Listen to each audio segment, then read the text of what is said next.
महर्षि दयानंद जी के आइडियोलॉजी को समझ लीजिए, आर्य समाजियों की विचारधारा को समझ लीजिए, उसके बाद में वहां जाइएगा।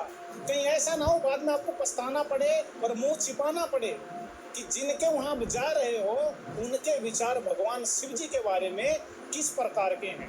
तो आप वहां जाने से पहले इस चैनल के माध्यम से वो प्रमाण जरूर देखिएगा। और ये हम अपने तरफ से नहीं कर रहे, हम आपको प्रमाण दिखाएंगे महर्षि दयानंद जी के जीवन चरित्र से, और वो उनके ही द्वारा आर्य प्रकाशन से छपी हुई ग्रंथ है, छपी हुई पुस्तकें हैं। तो उससे जांच पड़ताल कीजिए, उसके बाद बेशक से जाइए, हमें कोई उससे आपत्ति नहीं है, लेकिन उनके आइडियोलॉजी को पहले जान लीजिए, समझ लीजिए। तो मैं आपको सबसे पहले अभिषेक जी जो प्रमाण दिखाना चाहता हूँ, तो ये देखिए अभिषेक जी, ये पंडित लेखराज कृत महर्षि दयानंद सरस्वती का जीवन चरित्र है, आर्य साहित्य प्रचार ट्रस्ट से जो।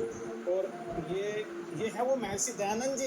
नाथ संप्रदाय से मैं प्रार्थना करना चाहता हूँ, एक बार देख लीजिए जहाँ पे आप जा रहे हैं, जिस संत सम्मेलन में जा रहे हैं उनका चेहरा देख लीजिए और पहचान लीजिए। और जरूर इस फोटो को ध्यान रख लीजिए कि पूरे जो है ना शैव पंथ का और भगवान शिव का पूरी तरह से जो निरादर किया हुआ है। और ये आर्य साहित्य प्रचार ट्रस्ट से छपा हुआ है, ये इनके फॉर्म और फैक्स हैं। अब इसके हम चलते हैं पेज नंबर 69 पे। तो यहाँ पे आप देखिए, स्वामी जी के उपदेश से ठाकुर साहब ने मूर्ति पूजा छोड़ी।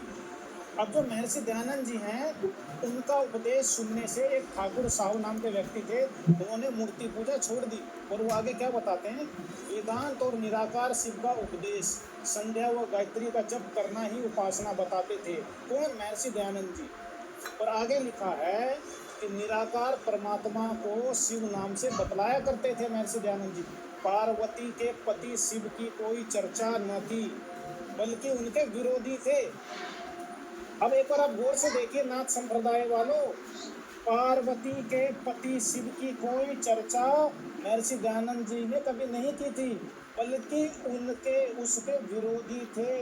कौन विरोधी थे? महर्षि दयानंद जी। तो आप जहाँ पे जा रहे हो, पहले एक बार जाकर उनसे प्रश्न कीजिएगा।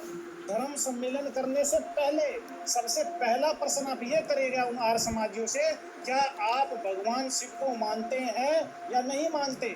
और अगर मानते हैं तो इस पुस्तक को क्यों छापते हैं?